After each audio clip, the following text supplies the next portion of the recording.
Hi hello welcome back to our channel Ram and mom. ఎలా ఉన్నారండి అందరూ? నేను బాగున్నాను. రామ్ కూడా చాలా చాలా బాగున్నాడు. ఫస్ట్ ఆఫ్ ఆల్ అందరికీ వినాయక చవితి శుభాకాంక్షలు. అందరూ పండుగ బాగా జరుపుకున్నారా? మేమైతే ఎక్కువ హడావిడి లేకుండా సింపుల్గా ప్రశాంతంగా చేసుకున్నాము. ఒకవైపు రామ్ వాళ్ళ డాడీ డెకరేషన్కి హెల్ప్ చేస్తుంటే నేను నైవేద్యాలు ప్రిపరేషన్లో బిజీగా ఉన్నానన్నమాట. అసలు ఈ వినాయక చవితి అంటేనే చిన్నప్పటి నుంచి ఒక హ్యాపీ వైబ్ కదా. ఎస్పెషల్లీ ఈ చిన్న పిల్లలకైతే, ఎస్పెషల్లీ మన గల్లీలో పెట్టే గణేష్ దగ్గర పిల్లలు చేసే హడావిడి మామూలుగా ఉండదు కదా. అలాగే ఇంట్లో కూడా మన చిన్నపిల్లలదే ఎక్కువ హడావిడి ఉంటుంది. మా వాళ్ళు కూడా వాళ్ళ బుక్స్కి ఓం అని రాసుకుంటున్నారనమాట. ఈ 9 days ఫుల్ ప్రోగ్రామ్స్తో, డీజేతో, అలాగే లాస్ట్లో లడ్డు వేలము, ఇంకా నిమజ్జనము, ఇవన్నీ కూడా ఫుల్ ఎంజాయ్ చేస్తాం కదా.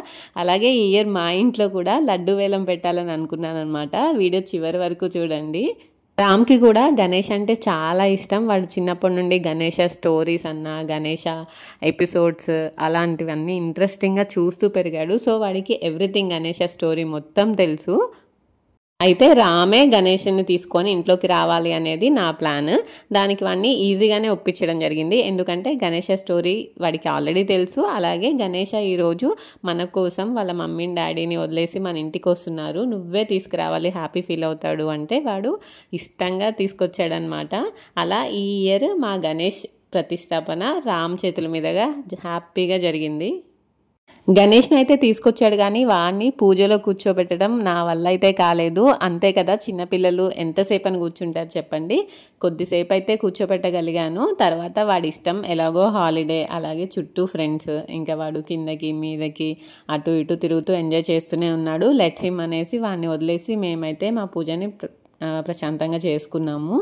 లాస్ట్లో ఇంకా వ్రతం కథ చదివినప్పుడు మాత్రం రామ్ని కూర్చోబెట్టుకొని అక్షింతలు అవి వేసేసాను అనమాట. అన్నీ కొనుక్కొచ్చాను అనుకున్నా కానీ వ్రతం బుక్ మాత్రం ఎలాగో మిస్ అయింది. ఇంట్లో ఉంది అని కాన్ఫిడెంట్గా నేను కొనుక్కురాలేదు, బట్ ఇంట్లో చూస్తే కూడా మిస్ అయింది. సో ఇంకా చేసేదేం లేక ఫోన్లో పెట్టుకొనే అలా చదువుకుంటూ కంప్లీట్ చేసుకున్నాము మా పూజని.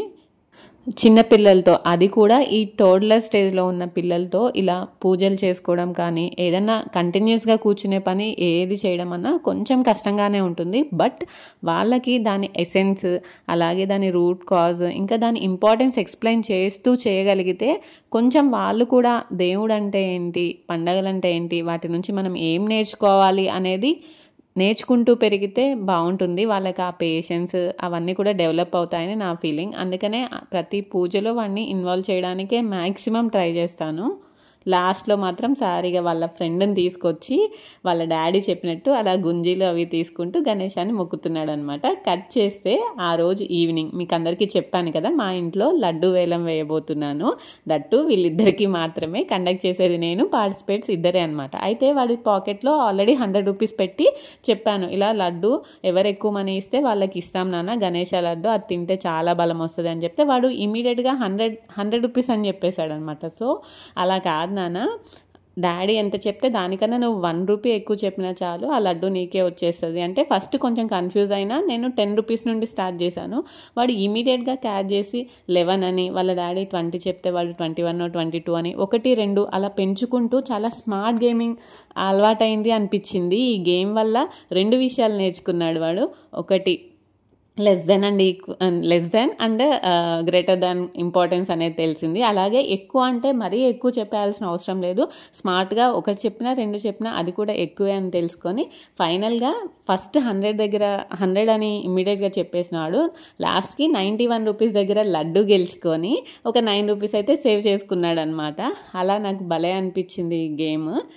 మీరు కూడా పిల్లలు ఉంటే ట్రై చేయండి, ఇంట్లో సరదాగా అలా బాగుంటుంది. బయట మనం మండపం దగ్గర పెద్ద పెద్ద వాళ్ళందరూ చేస్తుంటారు, ఈ పిల్లలకి అంత అర్థం కాదు కదా. ఇదైతే బాగుంది. ఫైనల్గా మా రామ్ అయితే లడ్డూని గెలుచుకున్నాడు. సెకండ్ వాడు నేర్చుకుంది ఏంటంటే షేరింగ్ ఈజ్ కేరింగ్. అలా వాడు గెలుచుకున్న లడ్డూని వాడొక్కడే కాకుండా ఈక్వల్గా వాడి ఫ్రెండ్స్ అందరితో షేర్ చేసుకొని షేరింగ్ ఈజ్ కేరింగ్ అనే పాయింట్ కూడా నేర్చుకున్నాడు అనమాట. ఈ ఇయర్ గణేష్ చతుర్థి రోజు మా రామ్కి 2 మంచి విషయాలు అయితే నేర్పించగలిగాను. ఎలా ఉన్నాయి? ఇంకా మా ఇంట్లో పూజ, ఈ లడ్డు వేలం ఇవన్నీ అయిపోయిన తర్వాత ఇక మా కమ్యూనిటీలో పెట్టిన గణేష దగ్గరికి అయితే ముగ్గురం వెళ్ళాము. అక్కడ కూడా ఫుల్ హడావిడి, అంతా ఈ పిల్లలదే. ఇక్కడ లేదు అక్కడ లేదు అని ఎక్కడికి వెళ్ళినా రామ్ ఫ్రెండ్స్ అనమాట. మమ్మల్ని ఎవరు గుర్తుపట్టకపోయినా రామ్ని మాత్రం అందరూ గుర్తుపడతారు. వాడు స్టేజ్ పైన కింద అంతా హడావిడంతా వీళ్ళదే ఉంది, వీళ్ళ గ్యాంగ్దే. ఇంకా మేము కూడా వెళ్ళి అలా ఎంజాయ్ చేసేసి ఆ గణేష్ని మొక్కుకొని ఆశీర్వాదం తీసేసుకొని హ్యాపీగా ఇంటికైతే రిటర్న్ అయిపోయాము.